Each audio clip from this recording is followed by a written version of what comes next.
Cindy Tremblay de Super Cardio. Alors, je voudrais vous expliquer comment fonctionne le plan alimentaire Core de Force. Donc, vous avez peut-être déjà le programme en main ou vous avez l'intention de vous le procurer. Souvent, on pense au workout, on pense aux séances d'entraînement et on oublie probablement la partie la plus importante qui est le plan alimentaire. Donc, c'est extrêmement important de bien lire votre guide alimentaire et le suivre. Et j'aimerais vous expliquer comment il fonctionne. Donc, si vous avez déjà le programme, vous allez pouvoir suivre avec moi et savoir vraiment comment débuter. Et si vous n'avez pas le programme, vous allez au moins, ça va vous permettre de savoir comment ça fonctionne nos plans d'alimentation. Alors, je partage mon écran dès maintenant et je vous explique. Donc, je vais le mettre en grand écran. Voilà. Donc, c'est le plan d'alimentation Core de Force. La première chose qui est super importante, c'est d'aller faire votre calcul de cible calorique. Donc, le calcul de cible calorique est vraiment en lien avec une perte de poids. Donc, c'est l'objectif. Vous prenez votre poids actuel, vous multipliez par 11, ça va donner votre point de départ calorique. Ensuite, vous allez additionner 400 parce que c'est environ la dépense calorique que vous allez faire avec Core de Force. Ça va donner les calories de maintien. Si vous ne désirez pas perdre de poids, vous arrêtez là parce que vous êtes en calories de maintien. Mais si vous désirez une perte de poids, vous continuez, vous prenez vos calories de maintien, vous allez faire une soustraction de 750 qui est votre déficit calorique et ça va vous donner votre objectif calorique. Cet objectif calorique-là, ce nombre-là, vous allez aller chercher ici dans le tableau. Donc, si là, en réalité, c'est pas blanc, c'est juste par respect de droit d'auteur, je ne peux pas partager le plan d'alimentation complet. Si vous avez le plan, vous allez voir que votre nombre ici, vous allez trouver, est-ce que vous êtes dans le plan A, le plan B, le plan C ou le plan D. Ensuite, qu'est-ce qu'on fait avec ce nombre-là? On continue et on va aller dans le prochain tableau. Le prochain tableau va vous indiquer pour chacun des plans combien de portions de chacune des catégories d'aliments vous devriez manger dans la journée au complet. Donc, exemple, si vous faites partie du plan A, vous allez prendre 3 contenants de légumes verts, 2 portions de fruits qui sont les mauves, 4 rouges qui sont les protéines, 2 jaunes qui sont les glucides féculents, 1 bon gras, une portion de graines et vinaigrettes qui est l'orange et 2 cuillères à thé d'huile et de beurre de noix. Donc, pour chacun des plans, vous allez avoir les nombres ici qui sont indiqués.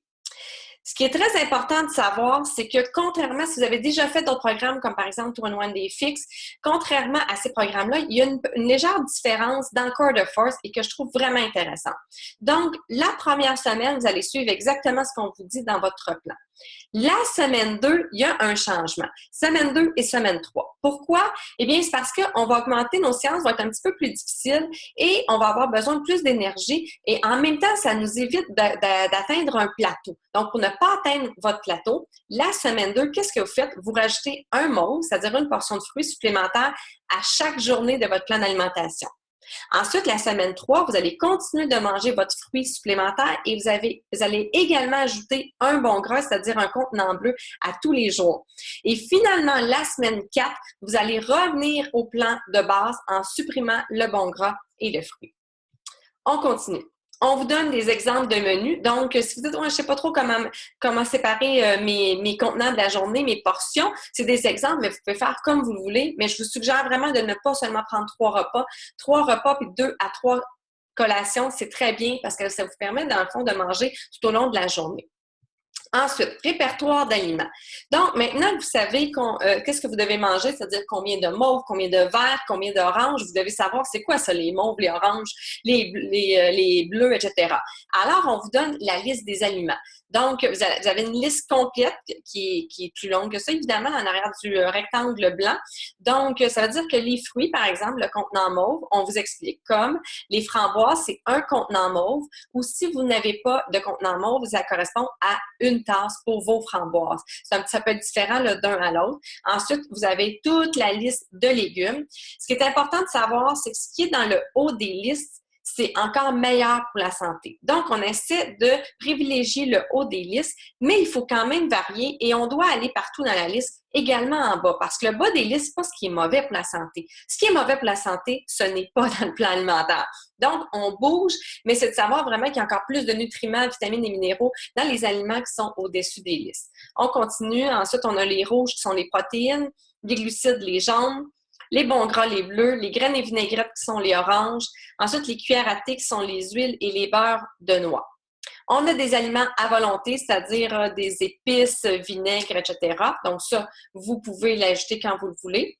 Ensuite, évidemment, l'eau qui est à volonté. Et on vous indique ici en bas, dans autres boissons. Alors, si vous désirez prendre du lait d'amande non sucré ou du jus de fruits ou de l'eau de noix de coco, vous pouvez le faire, mais en remplaçant par un contenant jaune, maximum 3 fois par semaine, et on vous indique ici les quantités. Ensuite, café et thé, oui, c'est possible, mais en ajoutant rien ou ce qu'on indique ici, ou sinon, maximum 1 ou 2 tasses, on va ajouter par exemple du lait ou du stevia. On continue. Ici, c'est une feuille de suivi alimentaire.